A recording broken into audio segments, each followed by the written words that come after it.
Pose de paraphe, échange de documents, de poignées de main, de sourires et de mots. La cérémonie a tout son sens entre les deux hommes plénipotentiaires suisses et béninois. En effet, les dispositions du présent accord ont commencé par se tisser lors de la visite de Doris Leuthard, alors présidente de la Confédération suisse au Bénin en juillet 2017. C'est donc une concrétisation de déclaration d'intention. Une concrétisation qui a connu déjà plusieurs travaux en amont.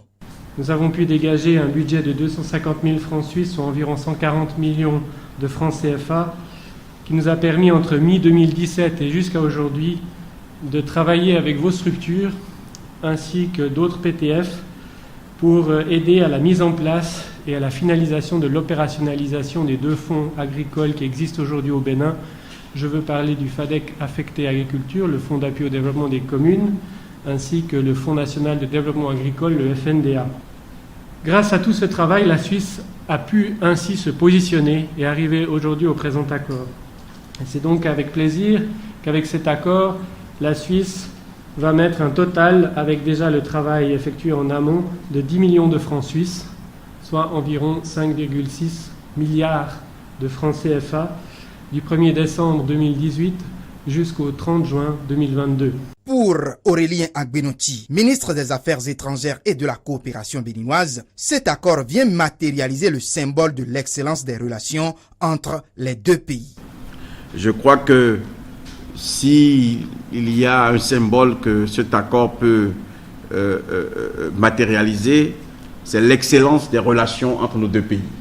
C'est le respect de la parole par deux partenaires qui sont engagés à améliorer les conditions de vie des populations ici, mais à contribuer à la paix et à la sécurité mondiale par un engagement dans la sécurité alimentaire, comme le disait tout à l'heure mon collègue et ami, le ministre de l'Agriculture.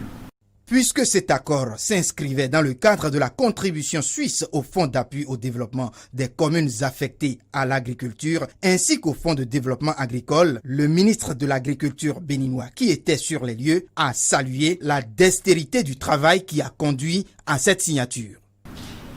Pour la dextérité avec laquelle ils ont compris les réformes engagées chez nous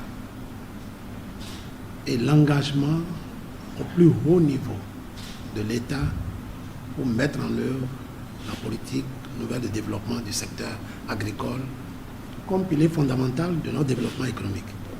La partie béninoise n'a pas omis de s'engager à bien gérer ses fonds comme cela se doit. Je puis vous assurer, ce gouvernement va rester transparent avec vous. Et nous n'hésiterons pas à prendre, comme vous le savez, nous l'avions fait dans le temps, nous n'hésiterons pas à prendre des sanctions les plus rigoureuses si par mésaventure certains s'amusaient à avoir des écarts de comportement dans ce qui constitue un élément fondamental, un élément vital pour le développement de notre économie. À rappeler qu'au dire du représentant suisse, cet accord ainsi signé pourra connaître une seconde partie.